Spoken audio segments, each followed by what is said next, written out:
Buenas tardes, mi nombre es Kevin Alan Vigueras Cuellar, soy agente del Ministerio Público adscrito a la Fiscalía Especial para la Investigación de Delitos de Tortura. Esta tarde vamos a hablar sobre los principios y buenas prácticas sobre la protección de las personas privadas de la libertad en las Américas. Sí, su creación fue impulsada por la Relatoría sobre los Derechos de las Personas Privadas de la Libertad en el año 2005. Fueron adoptados por la Comisión Interamericana de Derechos Humanos el 31 de marzo del 2008. Se elaboraron para garantizar la dignidad de los reclusos frente al hacinamiento y la violencia, considerando el valor de la dignidad humana que tienen todas y cada una de las personas privadas de la libertad. Obviamente todas tienen que ser reconocidas el derecho fundamental que tienen todas las personas de la libertad a ser tratadas humanamente, destacando la importancia que tiene el debido proceso legal, teniendo presente que las penas privativas de la libertad tienen como finalidad la readaptación social y la rehabilitación personal, así como la integración con sus familias, sin dejar a un lado la protección de las víctimas y la sociedad. Recordando que existen 35 estados miembros de la Organización de las Américas, entre ellos se encuentra México, Estados Unidos, Cuba, Brasil, entre otros. ¿Sí? Se han comprometido a respetar y garantizar derechos de todas las personas privadas de la libertad, teniendo en cuenta los principios contenidos en la Convención contra la Tortura y otros tratos malos, crueles, inhumanos o degradantes. Como disposición general, se considera la privación de la libertad como cualquier forma de detención, encarcelamiento o custodia de una persona o varias por razones de tutela, protección o por delitos de infracciones a la ley, ordenando el control de una autoridad judicial o administrativa o cualquier otra autoridad. Uno de los principios de los que vamos a empezar a hablar es sobre el trato humano, que nos dice que toda persona privada de la libertad será tratada o debe ser tratada con estricto respeto a su dignidad humana y se les protegerá contra todo tipo de amenazas y actos de tortura, ejecución, desaparición forzada, tratos o penas crueles, inhumanos o degradantes. No se podrá justificar circunstancias de emergencia, inestabilidad política, u otra emergencia nacional o internacional para evitar el cumplimiento de las obligaciones de respeto, garantía, trato humano o de las personas privadas de la libertad.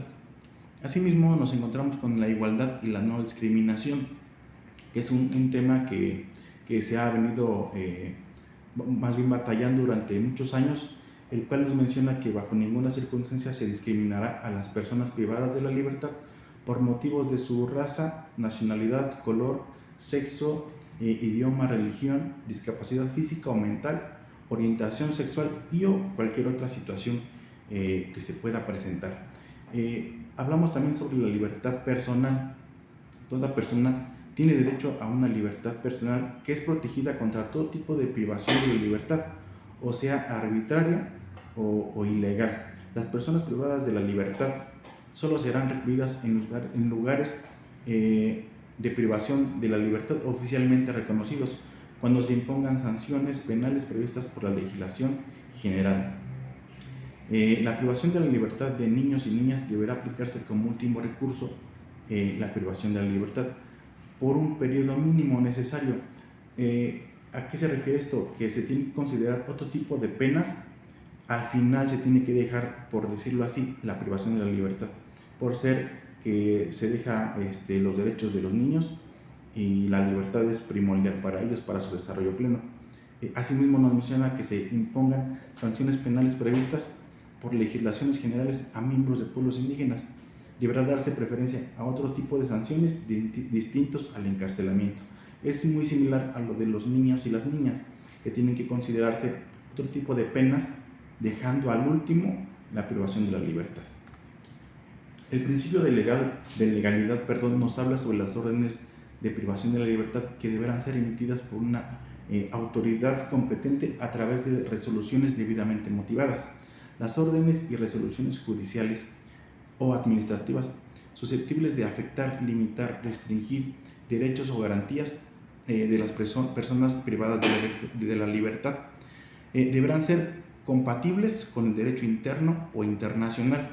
Las autoridades administrativas no podrán alterar los derechos y garantías previstas en el derecho internacional. ni limitarlos o restringirlos más allá de lo previsto por la ley. El debido proceso nos habla que toda persona privada de la libertad tiene derecho en todo momento a circunstancias, a la protección de y el acceso regular a jueces y tribunales competentes, independientes e imparciales. Asimismo, tendrá el derecho a una defensa adecuada, a la asistencia letrada, nombrada por sí misma, por familiares o proporcionada por el Estado.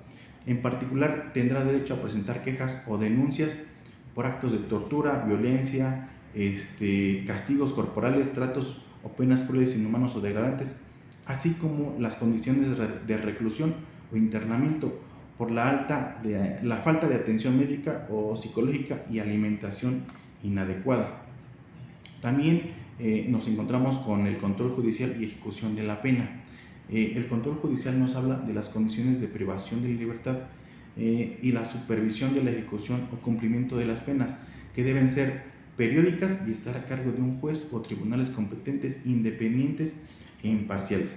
Los Estados miembros de la Organización de los Estados Americanos deberán garantizar lo necesario para el establecimiento y la eficacia de las instancias judiciales de control y ejecución de las penas, o dispondrán de los recursos necesarios para su adecuado funcionamiento. Asimismo, nos habla también sobre peticiones y respuestas.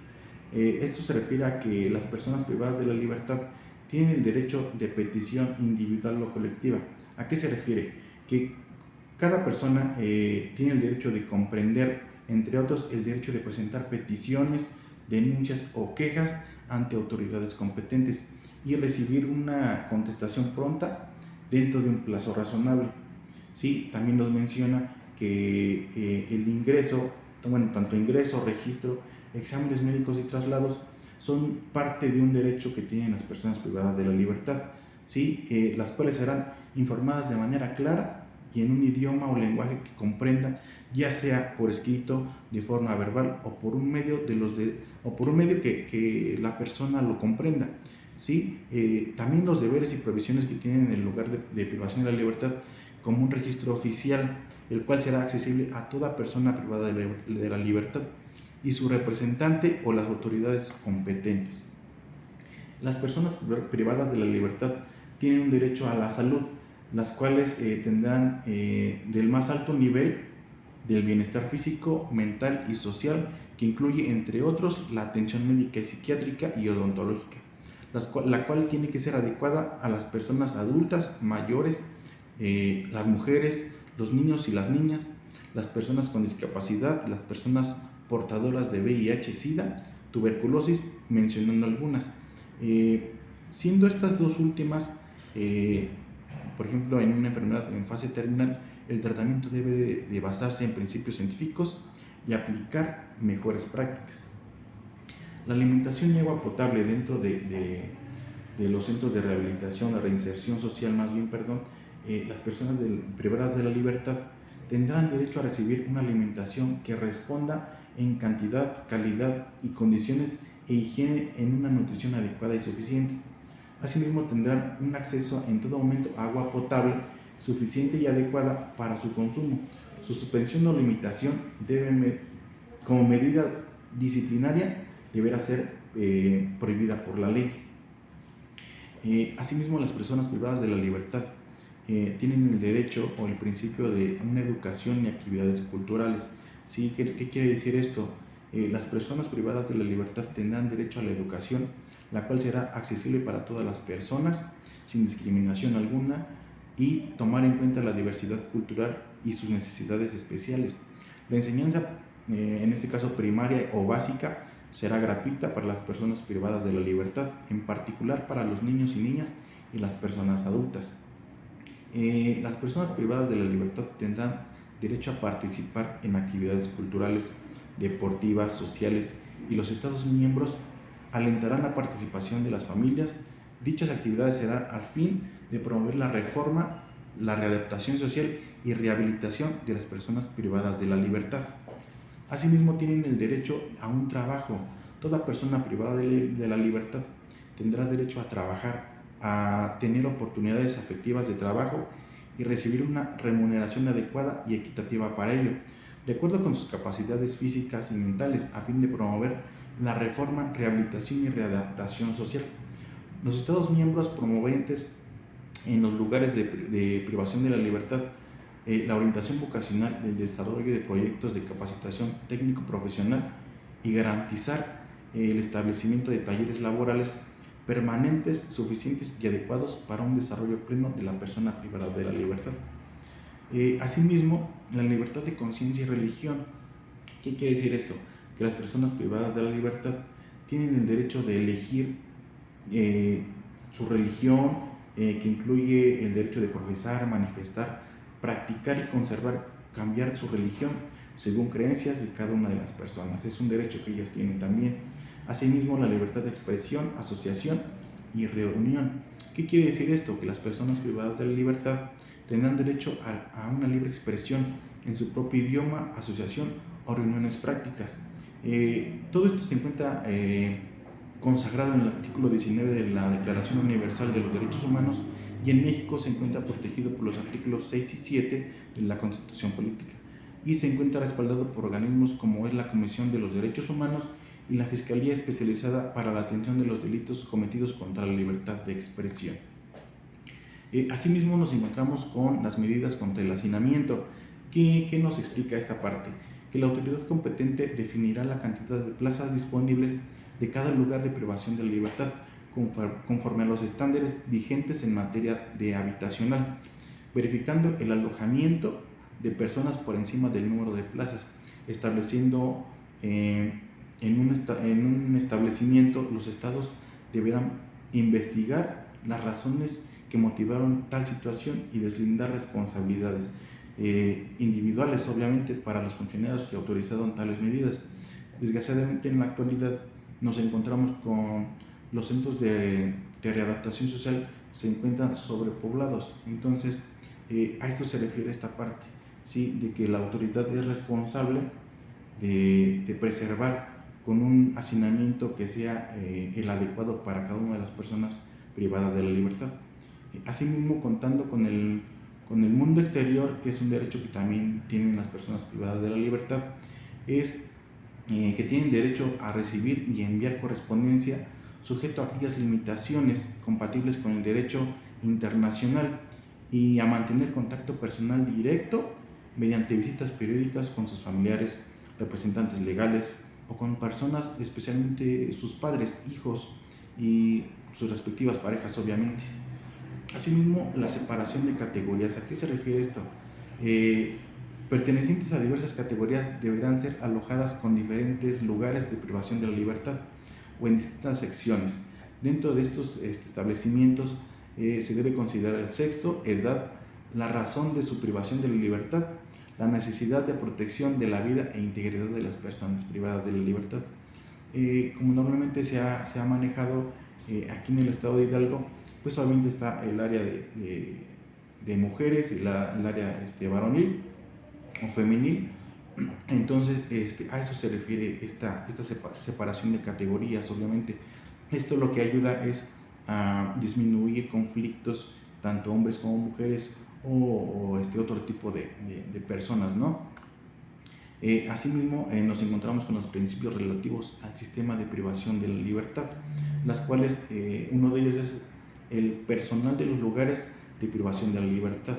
¿A qué se refiere esto? Nos habla sobre el personal que se encuentra laborando dentro de estos centros de readaptación social, el cual es responsabilidad del Estado la dirección, custodia, tratamiento, traslado, disciplina y vigilancia de las personas privadas de la libertad, la cual deberá ajustarse en todo momento a circunstancias en el respeto a los derechos humanos de las personas privadas de la libertad y de sus familiares también, porque son quienes ingresan al centro de readaptación social para visitar a sus familiares. Se dispondrá de lugares de privación de la libertad de personal calificado y suficiente para garantizar la seguridad, vigilancia, custodia y para atender las necesidades médicas, psicológicas y educativas, laborales de la persona privada de la libertad. La formación del personal deberá incluir por al menos capacitación sobre derechos humanos, reglas nacionales e internacionales relativos al uso de la fuerza o armas de fuego. Asimismo nos habla sobre registros corporales, la inspección de instalaciones y otras medidas. ¿De qué nos habla esta parte? Nos dice que los registros corporales es la inspección en instalaciones y las medidas de organización de los lugares de privación de la libertad. Deberán obedecer a los criterios de necesidad, responsabilidad y proporcionalidad. Las inspecciones y registros practicados al interior de las unidades e instalaciones de los lugares de privación de la libertad deberán realizarse por autoridades competentes conforme a un debido procedimiento, con respeto y a los derechos de las personas privadas de la libertad. Un punto muy importante es que los registros intrusivos vaginales o anales serán prohibidos por la ley. ¿A qué se refiere todo esto? Cuando como abogados, como servidores públicos, ingresamos al centro de readaptación social, siempre hemos percatado que el personal revisan a las personas que ingresan, ya sea alimentos o van a visita.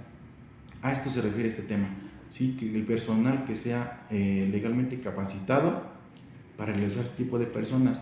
Por ejemplo, si una persona, una mamá entra a visita con su hijo, la persona que tiene que realizar estos registros o inspecciones tiene que ser una persona del mismo sexo.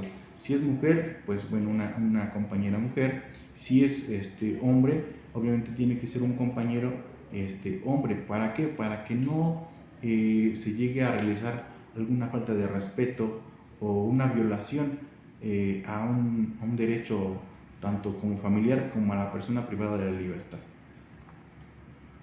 Asimismo nos encontramos con un régimen disciplinario.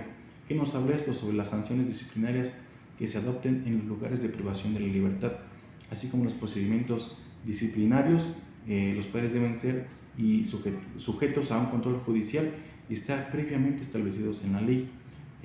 Debido al proceso legal, o más bien el debido proceso legal, nos habla sobre las sanciones o medidas disciplinarias y el control de su ejecución, el cual estará a cargo de autoridades competentes, quienes actuarán en toda circunstancia conforme a los derechos del debido proceso legal, respetando los derechos humanos, las garantías reconocidas por el derecho internacional de los derechos humanos.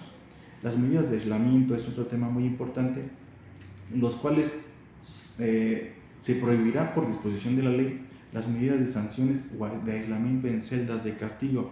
¿Qué quiere decir esto? El aislamiento solo se permitirá como una medida estrictamente limitada en el tipo y como un último recurso cuando se demuestre que es necesaria para salvaguardar el interés legítimo relativos a la seguridad interna de los establecimientos o para proteger derechos fundamentales como la vida e integridad de las mismas personas privadas de la libertad o del personal de dichas instituciones. Asimismo nos encontramos con las medidas para combatir la violencia en las instituciones de emergencia. ¿Qué nos dice esto? Que de acuerdo con el derecho internacional a los derechos humanos, se adoptarán medidas apropiadas y eficaces para prevenir todo tipo de violencia contra las personas privadas de la libertad, y entre estas el personal del establecimiento. Para tales fines se podrá adoptar, entre otras, las siguientes medidas: separar adecuadamente las diferentes categorías de personas, asegurar la capacidad y formación continua y apropiada del personal, incrementar el personal destinado a la seguridad y vigilancia interior, evitar de manera efectiva el ingreso de armas, drogas, alcohol y otras sustancias u objetos prohibidos por la ley. Asimismo, promover la mediación y resolución pacífica de conflictos internos. Esto puede ser tanto personas privadas de la libertad hasta con el mismo personal que labora dentro de estas instituciones. Asimismo, erradicar la impunidad, investigando y sancionando todo tipo de hechos de violencia y corrupción conforme a la ley. Asimismo, también nos encontramos con las inspecciones institucionales. ¿Qué quiere decir esto? Que de conformidad con la legislación nacional y el derecho internacional se podrá practicar visitas a instituciones periódicas en los lugares de privación de la libertad por parte de instituciones, organizaciones nacionales e internacionales a fin de verificar en todo momento y circunstancia las condiciones de privación de la libertad y el respeto a los derechos humanos. Estas disposiciones no afectarán en lo absoluto a las obligaciones de los Estados partes en virtud del cuarto convenio de Ginebra realizado el 12 de agosto de 1949 y sus protocolos adicionales del 8 de junio de 1977. Asimismo, la posibilidad abierta a cualquier otro Estado parte de autorizar al Comité Internacional de la Cruz Roja a visitar los lugares de detención en situaciones no cubiertas por el derecho interamericano humano.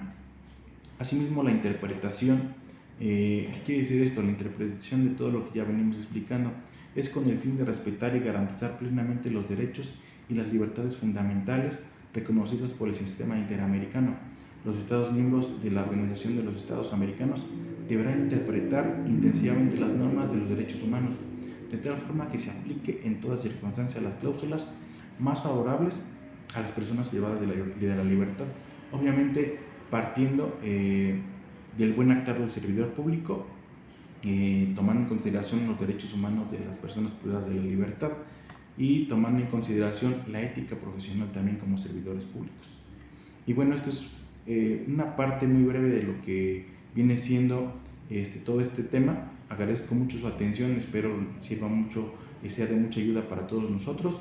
Agradezco mucho su atención, muchísimas gracias.